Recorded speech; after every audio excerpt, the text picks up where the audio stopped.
Bambu Lab just dropped the two best new features since sliced, maybe not sliced bread, but sliced 3D models in Bambu Studio 2.7.0. The headline feature in the latest Bambu Studio beta, which if you have not updated already, I highly recommend that you do, is called Texture to Color Painting, which, if I'm going to be completely honest, sounded a little bit confusing at first, and since I don't personally add textures to my 3D prints, it just didn't feel like something I needed to know about. But I have to admit when I'm wrong, because this first feature is kinda huge and has solved so many problems that I've previously experienced, and hopefully will save you a lot of time as well, depending on how you're getting, or I should say making, your 3D prints. Now, full disclaimer, if you're ever only downloading 3MF files from MakerWorld, then honestly nothing in this feature really affects you, and you can just skip to the next update if you prefer, because MakerWorld's 3MF files already come like preset with the color information baked in. But if you are using some OBJ or GITF, especially from all of these image to 3D services, like for example Meshi or Hidem 3D, not sponsored, but these are the two platforms that I have used before and also still 100% recommend, although they sadly do not sponsor this video.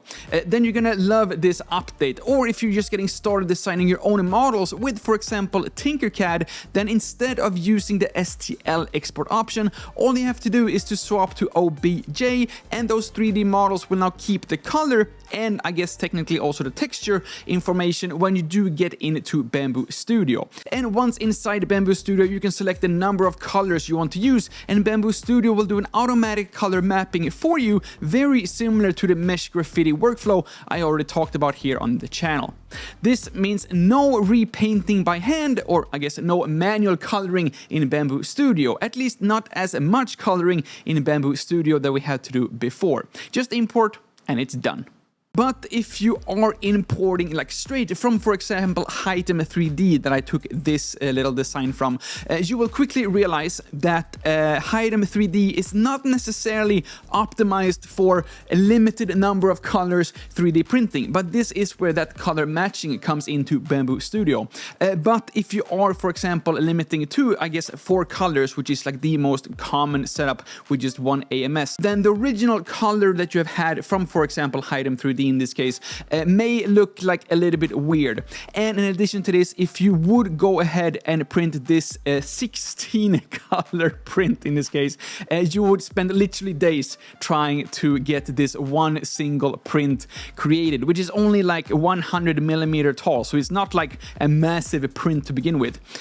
But something that I think is gonna be huge is this color mixing function that we now have natively in Bambu Studio as well. The one thing I do feel like this entire workflow is missing though is that there should be a function where Bambu Studio with like the color mixing function automatically would calculate, for example, okay, you don't have like 4 different types of brownish filaments, but I know because now we also have this filament manager straight into Bambu Studio as well. So Bambu Studio already knows basically every single one of the filaments that we already have. I would like to see an upgrade to this where Bambu Studio tells you, oh, you don't have brown or the 3 different versions of brown, but you do have this type of brown and black, or you have this type of brown and white. And Bambu Studio could then automatically color mix it for you, or like make some suggestions with some algorithms or whatnot, and it could just give you alternative color matching, if that makes sense. I just feel like that is where the future is heading, and downloading the Bambu Studio beta is your next step towards this super amazing ultimate color mixing workflow.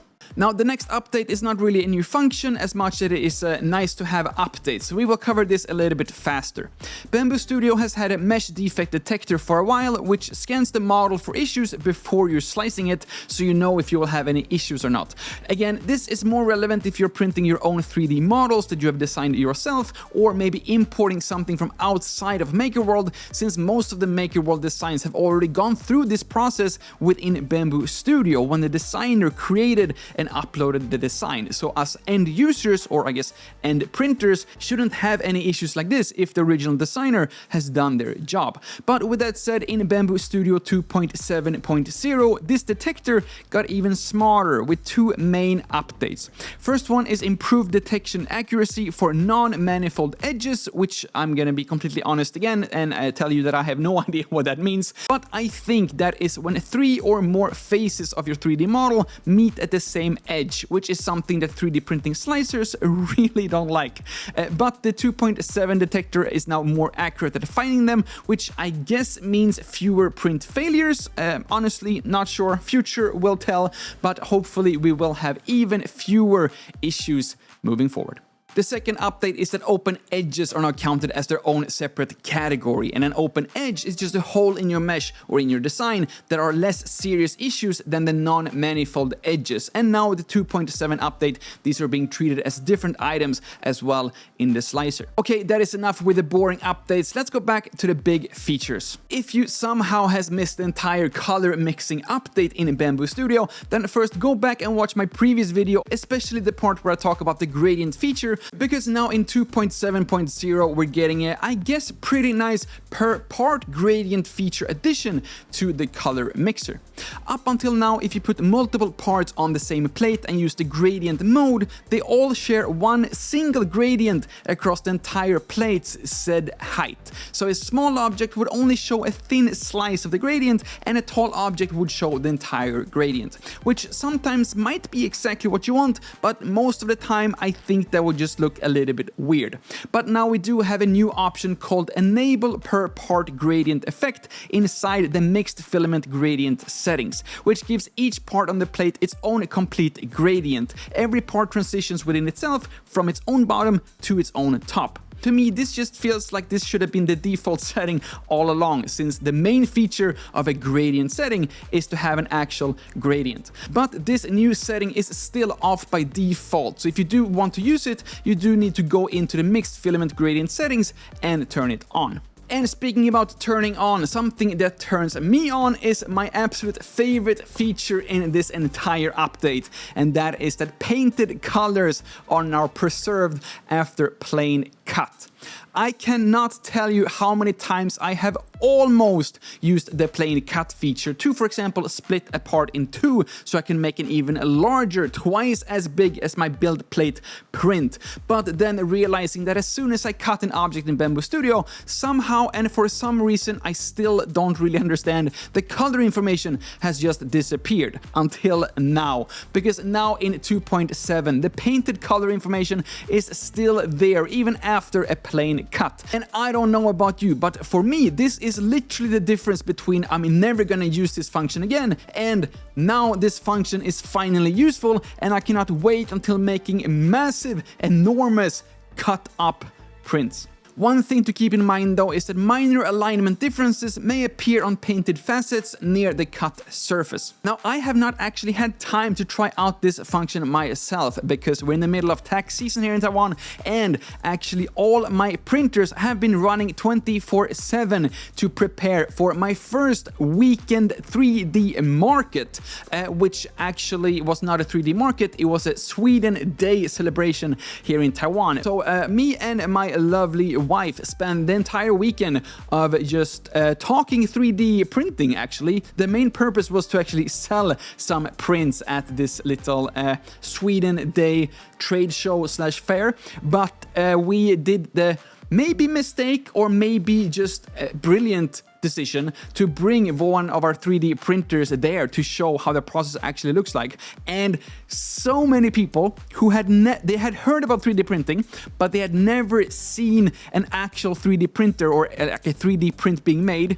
So many people, anyone from like the tiniest kid to like 87-year-old like grandparents, they were so fascinated, and it just made me so happy to just talk about like 3D printing all the time. It was just so nice to talk to like normal people about 3D printing and just see how excited they were when they understood the process for the first time. And I just got so many flashbacks to like, wow, that's how cool I thought it was the first time I saw this. Anyway, this might be a topic for a future video, so if that is something that you want to see, or if you want to see some more Bambu Studio update videos, please do remember to subscribe to this channel if you haven't already. But in the rest of this video, we're going to continue talking about the brand new 2.7.0 Bambu Studio update and the additions to the Filament Manager within Bambu Studio. If you do have a spool of Bambu PLA in matte sunset orange, the Filament Manager actually shows you that exact color and not just a generic gray placeholder. It now also supports multicolor and gradient filaments, although I don't actually have any gradient filaments from Bambu Lab, so I also cannot confirm this specific update. But last but not least, the Filament Manager now also supports Cloud Sync through Bambu Cloud, which is a topic I will not talk about in this video, and most likely not on this channel as well, because it seems like every other 3D printing YouTuber and basically any other YouTuber these days have a lot of things to say regarding the famous Bambu Lab Cloud and the things that are related to that topic. Instead, I want to continue talking about not necessarily Bambu Studio 2.7.0, but we do have, together with this update, we do have some new filament presets for the brand new Bambu Lab filament PLA Pure. So far, I haven't been able to find any information or even a purchase link to this PLA Pure other than this Chinese page on the Bambu Wiki. Now, some good and bad news. Good news is that I live in Taiwan, so I can actually read Chinese.